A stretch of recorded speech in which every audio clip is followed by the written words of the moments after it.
Chelsea fans, we are back. After that 1-0 victory over Spurs last night, we have a quick turnaround because we placed Brentford this Sunday away in the Premier League, and hopefully Chelsea can get back-to-back victories in a very short space of time. Now in this video we will be going over the latest Chelsea news. That is some news from after the Spurs game last night and some transfer rumours from today, as well as going over the predicted Chelsea 11 for the Brentford game. I'll be giving my opinions, but more importantly I want to know what you guys think down below in the comments. So let's get into the Chelsea news. And before we get into the video, make sure you leave a like and subscribe if you are a Chelsea fan who enjoys Chelsea content. We're on the road to 10k by the end of 2025. Kicking things off, we have what Enzo Marasca said straight after the Spurs game when he was interviewed, and he said, "The result is an important part because we are close to the end of the season. At the same time, we try to achieve the result playing in the way that we want to play. At some moments, the team was very good. Then we don't work every day. We don't like to finish the game like we did in the last 5 minutes. If we want to become an important team, we need to win in a dirty way, ugly way, and I'm quite happy. Overall, I think it was a good performance. I think we deserve to win the game. We created enough chances already in the first half to score. In the last 10 minutes, I think the team showed effort, togetherness, spirit, and something that we need. If you measure on that last result, then sure, if we achieve Champions League, it is an important thing. But from my point of view, I try to see how we improve day by day, and I can see since the first day, I think the team is getting better and better." And if I'm being brutally honest, I think Enzo Marasca has summed this up perfectly. We have improved since day one under Enzo Marasca. There is a lot of Chelsea fans in my comment sections on TikTok and here on YouTube that fail to understand or at least appreciate what Enzo Marasca has done so far this season because they look at all the bad parts of the season. And yes, we did go on a massive dip in form for basically 2 months. We also had a lot of key injuries out and a lot of key players not playing. We had no recognised strikers, we had no direct winger in Noni Madueke, Palmer was dipping in form, we were conceding goals. I totally get that, but when you look at the entire season as an overall, this is the highest we've been under this new ownership since they've taken over. Enzo Marasca is loved by the players, and you know, for a lot of fans we still back him, and I think that he's doing a very good job. Now this is crunch time, this is business end of the season, right? We have what, 10 games just under left. I think we've got like 8 games or 7 games left, right? This is the business end. I personally think that we've got a lot of the first teamers coming back at the right time to really make an impact and give us the best opportunity of picking up as many points as we can in this very difficult run-in. I think our next 5 games is like Brentford, Ipswich, Everton, Fulham, and then Liverpool. And then it goes into that death run of Liverpool and Newcastle and Forest away and things like that, United as well. So this is a very important part of the season to see if we can secure top 4 or in and around top 5. We'll be very lucky if the coefficient does fall into that top 5 and we land there. But I do want to secure top 4 football because it's just guaranteed then. And people seem to forget as well, at the start of the season, the goal was top 4 and the Conference League. That would be considered a great season, great first season under Enzo Marasca, and we're still on course to do that. Yes, we've had some disappointing knockouts in terms of the League Cup and the FA Cup. I totally agree. I totally agree, and I back that 100%. They were shocking exits from those cups. But if the goal at the start of the season was top 4 and the Conference League, and we're still on for that, I don't see the issue. Moving on, they also interviewed Levi Colwill and they asked him why they have so much belief in Marasca, and he said he's proper hands-on. He tells me what I need to improve on. If I make a mistake in training, he says, come on, this is happening in games, you need to take the next step. Under him, we're going to improve bundles. He also spoke about how the Chelsea fans basically helped the players get the victory over Spurs last night by saying it was giving the Tottenham fans stick and that's what was needed. That gave us the extra 10 minutes, the runs at the end, and the boys were buzzing from it. That was amazing. I think Levi Colwill, again, is spot on with everything he's saying. The fans need to create that electric atmosphere at Stamford Bridge, and that's what it was last night. There was just this feel around it. You could hear it through the TV. You could hear it wherever you were watching it, and if you were there, it must have been amazing. I had a few friends that went that said the atmosphere was just unbelievable. You had the gate smacking when we scored. Like we set the tone, and the players feed off of that. Yes, it was a bit strange that we were looking to defend for like 12 minutes of extra time, right? I mean, everyone was a bit like, oh, I don't know. But the fans gave everything, and so did the players, and we got the result. And in terms of what Levi Colwell said about believing in Marasca and how he's picking up on all the things that he's doing and saying, look, you're doing this in matches, you need to improve. That's exactly what we need. And this is things that the fans have been saying as well. Like, well, if we can notice it, surely Enzo Marasca is. And it goes to show that he is noticing it and he is trying to address it. And he's like, look, you're doing this in games, stop doing that. You need to improve, go to the next level. Otherwise, we're not going to the next level as a team. And I think this is why the team are so unified with Marasca, and they like sort of the training and a hands-on approach, because he's actually looking to like develop every player individually as well as the team as a whole. And look, it's going to be difficult. A season isn't just perfect. I think we're so reactionary online, and I can be guilty of this myself sometimes, because you lead with passion and you know, emotions, and you want your team to do the best all the time. But across the whole season, yes, we've had a dip in form, but it was almost like a carbon copy of Leicester City last season when he was managing, where they did very, very well, went through a bit of a dip for about 2 months, and then they ended the season very strong again. And it looks like we could be doing something very similar for Chelsea this season. So I've not seen anything. There's been some questionable decisions by Marasca in terms of game management, 100%. I'm not saying he's perfect, and I'm not backing him 100% on everything he does. But overall, I think he has done a good job with this group of players, and I think we have improved as a team. We've got a system. Yes, we need to be more clinical. We need to take our chances, for sure. We saw how much we missed Nicholas Jackson last night. He came in and made an instant impact, hit the post within the first minute, but he was just a nuisance. And we still need to, be more clinical. We create so many chances. This is like a broken record type thing. We've been saying this all season. We've been saying it for years. We need someone clinical to hoover up all these chances. And I think that will come. I genuinely think that will come. But the fact that the team is, backing Marasca, and the Marasca loves being there, and the whole thing is very cohesive. And even when the fans were getting on the players' backs, they were kind of like, yeah, can you not? Because we're actually trying to do something here, and you guys need to take a step back and look at the bigger picture. We like Marasca. Marasca likes us. We're improving. We know what we're focusing on. We know we need to get the results on the pitch. That will come. And we're now seeing a team fresh out the international break that puts on a performance like they did against Spurs, which I said multiple times yesterday in my live stream and in last night's review, that it's very rare you see an international break like the first game back and teams are raring out the gate. It's usually quite sluggish, quite lethargic, and have to pick up their rhythm again. But Chelsea were a completely different team last night. Moving on to today's press conference, there were some key points that I took from it. Enzo Marasca confirms Wesley Fofana is out of the Brentford game. Wes had a muscle problem a few days, and we are waiting for more checks. Wesley Fofana, Romeo Lavia, Nkunku, Reece James. These 4 players are very, very fragile. Very, very fragile. I love Wesley Fofana and the rest of the players. Lavia, Nkunku I like, but he really doesn't want to be at Chelsea. We can clearly see that. And obviously Reece James as well, right? Reece James looks like he's come out the other end of a very serious few injuries in the last couple of years. Fofana had that long injury. He had another long injury this season. And I don't know if you remember, I reported on it once it was happening. There was a bit of miscommunication from Chelsea's medical team and Fofana as well. The medical team were like, you're coming back in April. I think it was like 8 weeks at the time. And Fofana was like, nah, I'm coming back in 6. So I think that this is potentially Wes has forced himself to come back a bit sooner than needed. And he's actually aggravated this injury a little bit. So it's not redone it, but it's prolonging his recovery, which means he's out for another couple of games, which is sad to see. It's sad to see because Fofana is a great defender when he's fit, but I hate having to use that phrase with most of our players in the last few years, when they are fit. So I don't know what we do with Wesley Fofana. No one's actually going to come in and buy him. I don't think Chelsea are going to look to sell him, because who buys an injured player? But it's been a fair few seasons now where he's had long-standing injuries. Hopefully this is a short one and we can use him for the end of the season. However, I do feel confident with the centre-backs that we have left in Chalobah and Tosin to take his place. Chalobah last night was an absolute brick wall. But just highlighting that Wesley Fofana is out of the Brentford game and we don't know when he's coming back.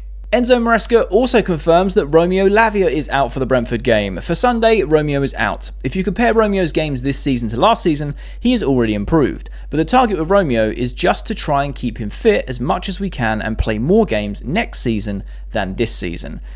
Again, we're talking about fragile players here. We just recently spoke about Fofana, him being out, and how he's been in and out of the squad this season. He's a very fantastic player. Romeo Lavia is the epitome of unbelievable player when he is fit, because we went over his stats, I think, a few videos ago where he's only played like 14 games for Chelsea. Seven of those he's only played a half of football, and the other 7 he's made just over 45 minutes, but not the full 90. But that's in 20 months. That's in 20 months, and I made a video, the end of that video was just talk about Romeo Lavia specifically, and I did share my opinions. It's sad that Romeo Lavia is constantly injured because he looks like the glue that holds our midfield together. At least he did when he was playing early parts of the season. He's a fantastic player. Again, he's on low wages. No one's going to come in and buy him. We aren't going to be selling him because he's always injured. No one comes in and goes, oh, you see that injury-prone player? We'll give you 70 million for him. It just doesn't happen. Unless you're Chelsea, because we did that with Fofana when he was at Leicester. However, we did buy him from Leicester when he was in arguably one of the best runs of form he's been in the Premier League. And I think Leicester, had that run-in of, I think it was the FA Cup, potentially. It's just sad to see, but again, it confirms that Fofana and Romeo Lavia are out for the Brentford game, and I'm hoping that we can see both of these players play before the end of the season. Enzo Marasca then talks about managing Reece James, and I think he's using Reece James as an example here when it comes to comparing Fofana and Lavia and these players that have a lot of reoccurring injuries. He says, we're trying to do the same with Reece James. It's not the same, but a similar situation. Reece against Tottenham was on the bench. He is one of our best players, but he was on the bench because he tried to take care of him. The English there is not great.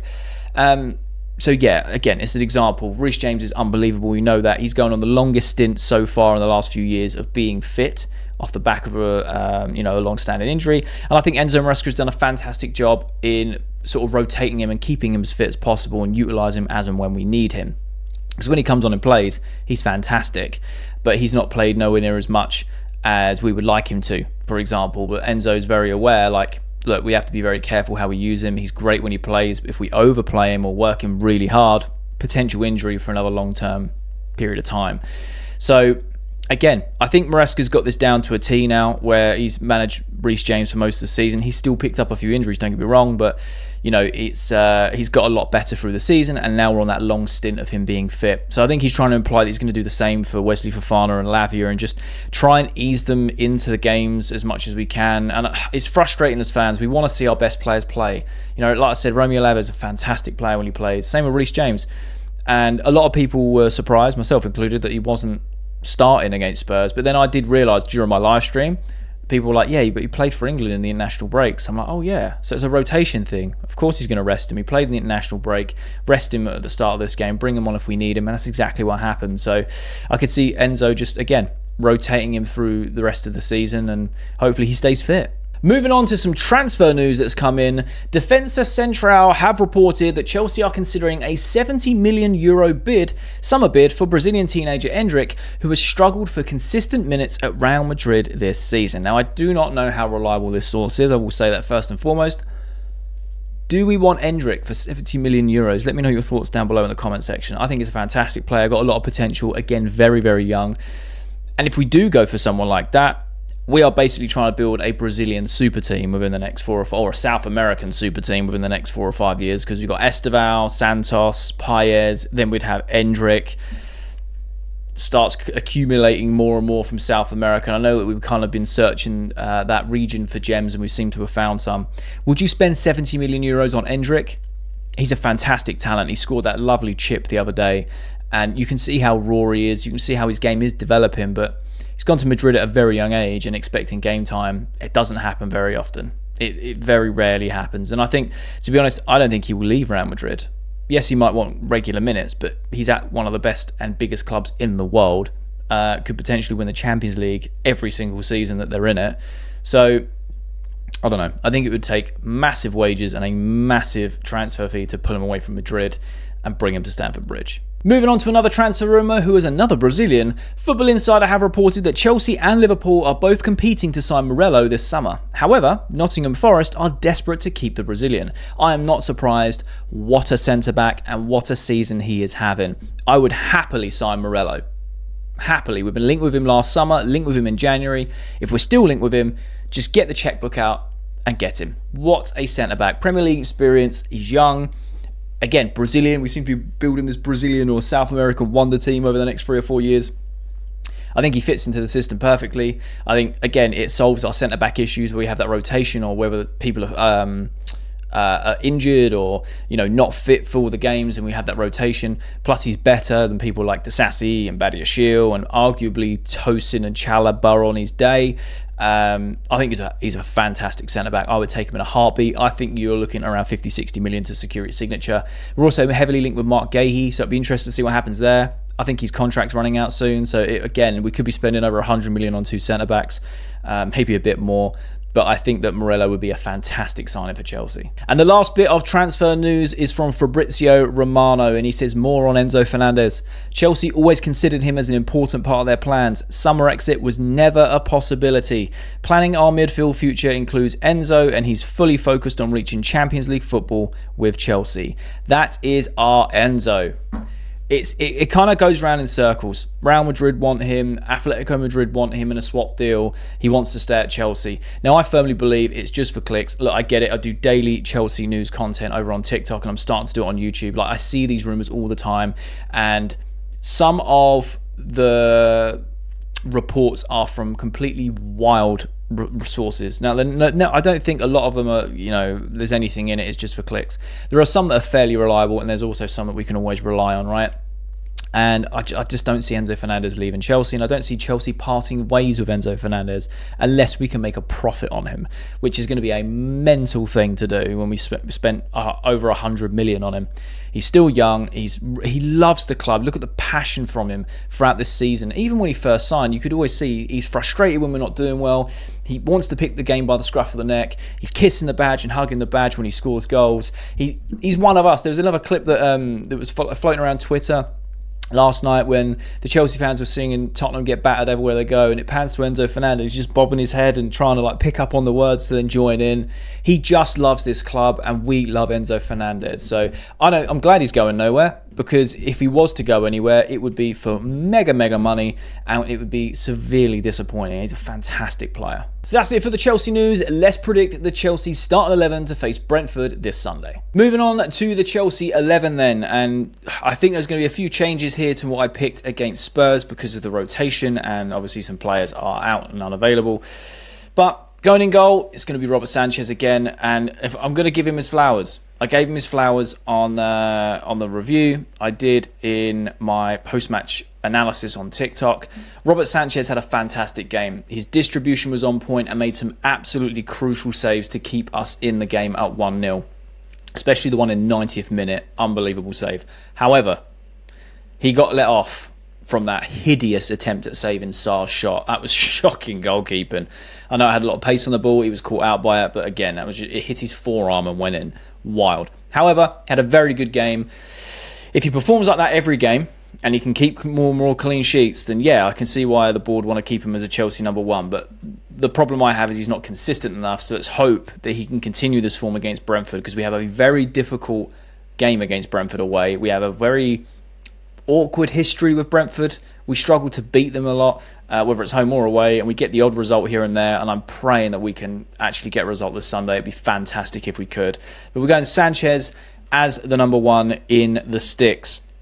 Moving on to left back, we're going with Marc Cucurella, because he is the best left back in the world right now, and I don't care what anyone says. There are still fans out there that do not rate Cucurella, and it absolutely blows my mind. Not Chelsea fans, a lot of Chelsea fans, if not all Chelsea fans, rate Cucurella, and he's up there for player of the season. But rival fans are like, well, he's all right. He has been super consistent since the Euros, like unbelievable levels. And again, fantastic against Tottenham. First 10-15 minutes, he was a bit shaky, and then all of a sudden he was one of the best players on the pitch. And he's like that week in and week out. So Cucurella at left back. Going to the centre-back partnerships, again, if Levi Colwill is fit, we know that Enzo Marasca is going to pick him. And to be fair, he had a good game against Spurs. He was solid. The defence looked very cohesive. So again, if he could perform like that, I'm all for it. I'm all for it. In terms of his partner in crime, it has to be Chalobah. Has to be Chalobah. I mean, you could have Tosin, and I think that's a solid pick. But the way that Chalobah played and Colwill played, like as a unit against Spurs, fantastic. Chalobah, solid as a rock. Between Colwill and Chalobah, I didn't even know that Dominic Solanke was on the pitch. I think it kept coming up saying he had the fewest touches on the pitch throughout the whole game. I completely forgot he was playing. And it's a testament to them, because Solanke is a good Premier League striker. And yeah, I think Chalobah and Colwill work well together. When it goes bad, it goes horribly wrong. But Chalobah is what I call a recovery centre back, and he's got the experience. Champions League winner, Super Cup winner. He's been in and around the Premier League for years now. He's experienced in that field. He knows what it means to be proper Chelsea. And yeah, I just think that we should never have loaned him. I hope we keep him in the summer and not just flog him for profit, because he's done more than enough to prove how good he is for Chelsea and how he deserves to be in that starting 11. So when it comes to right back, I don't know if we'll see Reece James start because he did come on against Spurs. I think we are going to see a Malo Gusto at right back. Potentially you could see Reece James starting and Gusto coming on, in the second half. But I feel like Gusto is going to play. Gusto's going to play right back. Now, Gusto's performance against Spurs, I feel so indifferent about it. Like, defensively, I didn't think he was great. Offensively, I thought he was fantastic. It kind of balanced out. He played okay. He played a lot better than what he has been playing this season, but still nowhere near the standards of what Gusto was putting out last season, if that makes any sense. It was an okay game. I'm hoping that he can improve defensively and just have a better all-round performance this season, because, like I said, it's just not been at the standards that he set himself last year under Pochettino. So, hoping that he can, and I feel like Gusto's going to start right back. And again, I'm happy to if he performs well. I mean, the way that defence was playing last night, I don't think Spurs even looked like a threat. I think, yeah, they had one chance that Sanchez saved, but other than that, it was just everything was dealt with. And I know Spurs weren't great, but you still can only play who's in front of you. And I'm hoping that Brentford turn up and do a similar thing. So it would be nice. Going into the midfield is obviously going to be Moises Caicedo. This guy is an absolute machine, and mate, he must be hurting this morning with all the knocks and kicks he took. Still put in one of the best performances of the pitch. Like, he was unbelievable last night. Had his absolute rocket of a goal unfairly chalked off, in my opinion. That offside, I've seen it so many times, and I'm like, I still can't see it. And I swear a Spurs defender headed the ball out to change the phase of play before he struck that sweet, sweet volley. But hey, it is what it is. It took him like 900 years to figure out the decision, and they went with offside. It's sad because it's twice he's had a rocket cancelled out against Spurs for someone else being offside.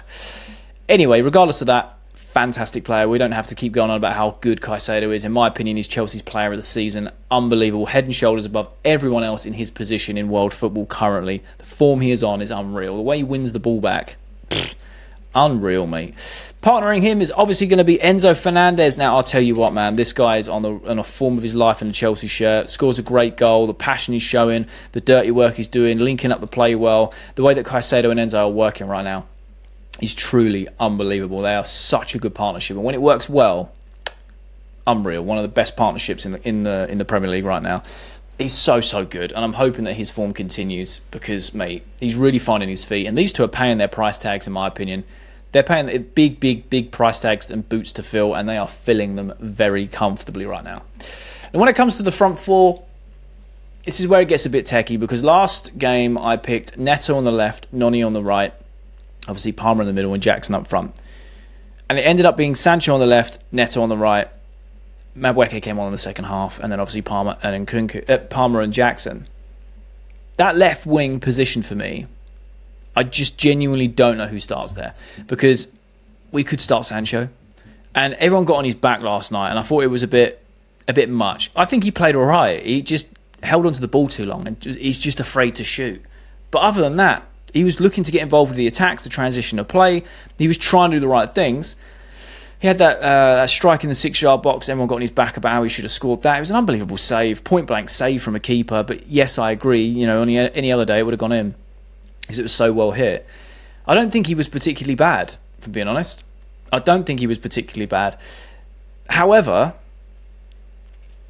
especially against Brentford, do we need someone else? Or do we need a player like Sancho, who is going to be intricate and keep on hold of the ball a little bit too long, to find that perfect pass against a team like Brentford? I really can't pick a left winger, because you could put Nkunku out there. We didn't see him at all. Didn't see him at all yesterday. Sancho could go out there. Neto can play out there. I'm going to go with Sancho, because I think that's going to be what Marasca does. Yeah, I think Sancho will play. Surprised to not see Nkunku at all, considering he is fit, ready and available. I haven't heard anything to suggest otherwise. I'm going to go with Sancho. It still doesn't sit right with me because, again, that left wing position, in my opinion, it's just so in the air right now. We don't know who our number one left winger is. We still don't even know where one of them is because they haven't tested this B sample for about 9 years. But I'm going to go with Sancho. It could potentially be Neto. I think it all depends on Noni Madueke and if he starts. I personally would start him if he is fit and ready enough. He came in for 20 minutes, 25 minutes, and he looked electric. So if he can start, I would start him. But I also have a feeling that Noni Madueke might play a half. I don't think he's going to go from 20 minutes one game to a full 90 the next. I think Marasca is going to ease him in. So on that right wing, I think it will be Neto that starts, and then again, he'll ease in Madueke. So I'm going to go with that. And then obviously it's Mr. Cole Palmer, who, again, had a very good game. Very, very good game against Spurs. Got himself on the assist list for the first time in, I think it's like 4 months. But that does mean that as of now, since joining Chelsea, or since the start of last season, he has 54 GA, which is wild when you think about it, especially for a player in his position, right? So hopefully he can pick his confidence back up, get more goals, get more assists, and just kind of get back to Cole Palmer ways, you know? It was a nice game for him to play well, and I think it's all because of Nicholas Jackson, who we know is going to play up front. I was surprised he got 80 minutes against Spurs because Marasca was like, I don't know if he'll do the full 90, hoping that he can do the full 90 because this guy scored against Brentford last time to seal the game. Hopefully he can do that again. It'd be nice to get him on the score sheet, whether it is an assist or a goal. But he is such a nuisance for opponents' defences. He just is, and he creates so much space for our wide players and for Cole Palmer. And I feel like when Palmer feels isolated, it's because there's no movement in front of him to stretch defences and move players around, whereas Jackson just bullies centre-backs. And I'm glad that our fan base is slowly seeing how important Nicholas Jackson is to the entire system and how Palmer plays and how the wingers can get involved more. It was a lot more space for Fernandes to push forward into as well because Jackson was stretching the game and pulling people left, right and centre. So it's basically the starting 11 against Spurs, if I'm being honest. I think it actually is like for like. But when you think about no Fofana, no Lavia, didn't see Nkunku at all. I mean, yeah, essentially I would want to start Noni Madueke if he's ready and fit enough. But I don't think he is. He might get a half rather than like 20 minutes because it's 2 games back-to-back very quickly. Sancho, again, I think Sancho only plays because Neto can't go on the left because Madueke isn't going to start, if that makes sense. So yeah, I think we go with essentially the same 11 as we did against Spurs, and I think that's solid. I would back that 100%. That is my predicted 11. So that is my predicted 11 to face Brentford this Sunday away in the Premier League, and also the latest Chelsea news. So let me know your thoughts and opinions down below in the comment section. I love having a conversation with you guys. And if you have watched this video all the way to the end, firstly, you are a real one. But secondly, there will be a thumbnail that appears on the screen. So if you are a Chelsea fan who enjoys Chelsea content, make sure you click that thumbnail because you'll enjoy that video too.